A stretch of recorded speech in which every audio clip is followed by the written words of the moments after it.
Mukhang may baril yun Ba't pinapasok mo? Huwag mo intindihin yun. Matagal ng customer dito yung mga yun. Sir, sandali lang ho. Bakit? Sino ka? Ako ang bagong bouncer ng club.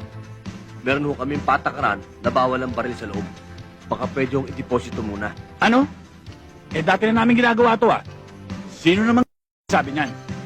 Sir, for security reasons lang po. Sino kang demonyo kang inuutos-utusan mo kami? Ha? Hindi ko po kayo inuutusan, sir. Pinapatupad ko lang ho ang patakaran namin dito. Ano gusto mo?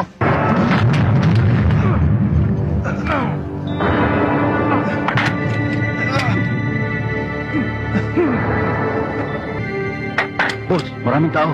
Wala naman problema, sir I-deposit lang niyo yung mga baril ninyo.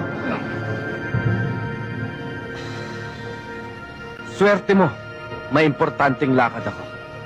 Sa ngayon, lamang ka. Pero sa susunod, sisiguraduhin ko sa'yo. Ako naman ang lalamang. Sige, surrender niyo yung mga baril.